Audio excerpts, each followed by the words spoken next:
Muy bien, decíamos entonces ahora que en esta segunda parte vamos a explicar aquí un modelo, que este modelo representa a la simulación de la persistencia de herbicidas en los suelos. Para eso vamos a identificar los elementos. Por una parte tenemos los parámetros.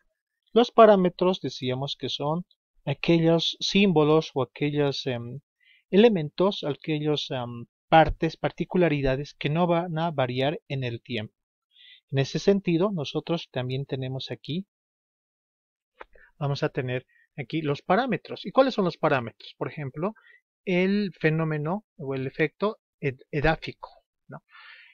Edáfico se refiere a los suelos, ¿ya? Cuando hablamos de edafología, que es el estudio de los suelos, se refiere en este caso a los tipos de suelo que se tiene, ¿ya? Se refiere a la parte física, la parte de los suelos. También tenemos aquí la variable climática, ¿ya? Estos son elementos climáticos. El clima es un parámetro, el suelo es otro parámetro, la geografía es otro parámetro y la degradación es otro parámetro. Son 4 parámetros que tendríamos acá. ¿Ya? Esto podemos incluso decir, ¿no? Son las variables de entrada. Bien, esto es un sistema, si ustedes lo pueden notar. Tenemos aquí los elementos de entrada, que serían estos parámetros. Ahora, para poder determinar, ¿ya?, el tipo de suelo, se hacen mediciones, ¿ya?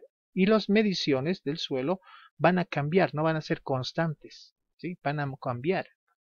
Lo propio con el clima, si medimos de un día para otro, qué sé yo, la humedad, va a variar.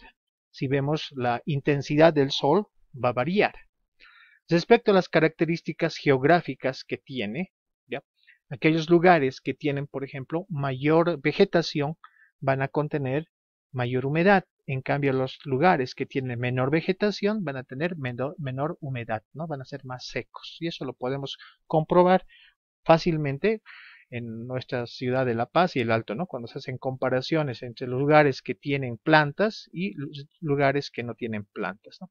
Y obviamente ahí está el factor de la degradación. Lugares que son cercanos o que tienen pendientes muy pronunciadas van a ser aquellas que se degradan más rápido que aquellas que tienen presentan un cuadro más llano en su perfil. Entonces, en ese sentido, estas son variables, ¿ya? Variables porque las mediciones nos van a dar números diferentes o, si van a ser cualitativas, características diferentes. A través de eso se ha empezado a determinar, ¿ya?, 3 submodelos de cálculo. Un submodelo que representa la temperatura del suelo, otro submodelo que puede ir a utilizar o se puede medir la humedad contenida en el suelo, y otra que tiene que ver con la evaporación que se da en el suelo. Ahora, fíjense cuál es el relacionamiento. Las variables edáficas, es decir, las variables del suelo, van a influir tanto en la temperatura del suelo como en la humedad del suelo, pero no van a influir en la evaporación del suelo, ¿sí? No van a influir. En cambio, las variables climáticas son esas que van a influir tanto en la temperatura del suelo, en la humedad contenida en el suelo y también en la evaporación del suelo. Fíjense, ¿no? Ahora, cuando hablamos de las variables geográficas, la variable geográfica obviamente va a influir en la evaporación del suelo y también va a influir en lo que es la temperatura del suelo. Y de manera indirecta también va a estar influyendo en lo que es la humedad del suelo. Entonces, en ese sentido, ustedes pueden ver estas flechas y el sentido de estas flechas está representando justamente ese relacionamiento que se da entre las diversas variables. Ese es el relacionamiento funcional. Ahora, todo esto va a tener una respuesta, ¿no? Va a calcularse la degradación en herbicida. Esto es una primera salida. Es una primera salida. Entonces, una vez que se tiene ya esa salida, ya se lo puede imprimir y ahí terminaría el sistema, ¿no? Nuestro pequeño modelo. Entonces, esquemáticamente aquí se está representando un modelo. Y nuevamente les digo, ¿no?, ¿qué es un modelo? Es una representación de la realidad que puede tomar tanto variables cuantitativas como cualitativas. Y aquí justamente se trata de eso, ¿no? De hacer un pronóstico, porque la mayoría de los modelos que nosotros vamos a utilizar son modelos que tienen que ver con la parte del pronóstico, ¿no? Si hacemos un modelo es para que nosotros podamos pronosticarlo.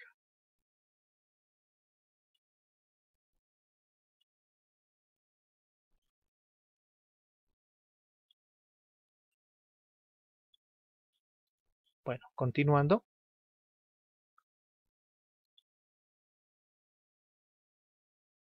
Hay otro tipo de modelos que no necesariamente son modelos de pronóstico, sino que son modelos que nos ayudan a tomar determinaciones, que también lo podemos nosotros representar en forma gráfica. ¿Ya? Estos modelos que tienen representaciones, ¿ya? Tienen dos partes. Por una parte tenemos la función objetivo. Ustedes ya estarán pensando, ¿no?, que cuando estamos hablando de función objetivo nos estamos refiriendo a investigación operativa, ¿no? Cuando ustedes han hecho ese estudio de investigación operativa 1 y 2, obviamente que han visto ustedes muchos modelos. Y efectivamente, todo lo que es investigación de operaciones está basado en modelos matemáticos. Ustedes ya estaban haciendo modelos, si se dan cuenta. O sea, no es nuevo esta materia para ustedes. Entonces decíamos, ¿no? Tiene dos partes, una función objetivo y por otra parte tiene un conjunto de una o más restricciones. Una función objetivo entonces se convierte en una ecuación en la cual va a dar un rendimiento del sistema, que sería la salida, a través de una relación que se van a dar entre dos tipos de variables.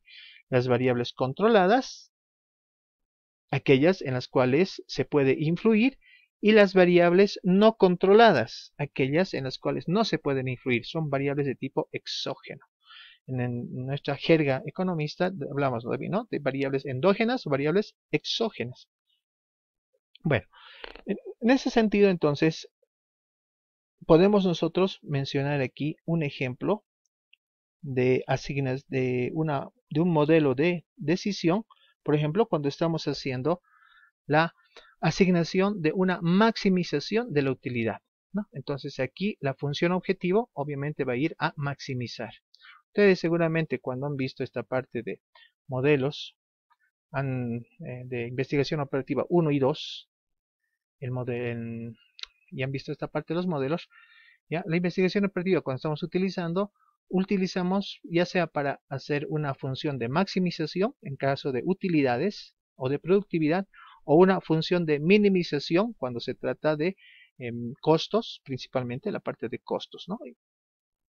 Entonces aquí la maximización de la utilidad, estamos maximizando, va a poder darse a partir de un relacionamiento que se da entre variables. Aquí tenemos las variables y tenemos la variable x, ¿sí? Entonces, la idea es de que cuando nosotros queramos encontrar el punto óptimo, pueda también determinar, pues, tienen que denotar un nivel de utilidad. Acá, por ejemplo, la utilidad sub 0 nos da 3.8 y la utilidad sub 1 nos da 0.4, ¿no? 4.4. Obviamente tenemos mayor utilidad sobre esta curva, sobre esta isocuanta, que sería la utilidad 1, que sobre esta otra utilidad, la utilidad 0. O sea, tratamos de encontrar entonces la combinación adecuada de factores para que se pueda dar un punto óptimo. Si por alguna razón nosotros pudiéramos estar en el punto B, a pesar de que se tienen mayores asignaciones de la variable y o de la variable x, ¿ya? 3 y 5 respectivamente, no es el punto óptimo, o sea, no se está encontrando una utilidad, porque esa utilidad está mostrándonos a la utilidad 0, que es 3.8, y la utilidad superior sería 4.4, ¿no?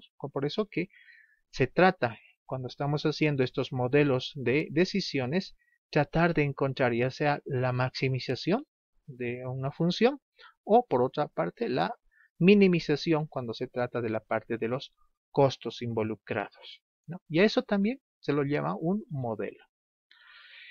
Así entonces podemos nosotros definir un modelo matemático como aquel que podemos utilizar para hacer simulaciones cuando existen problemas complejos, ¿ya?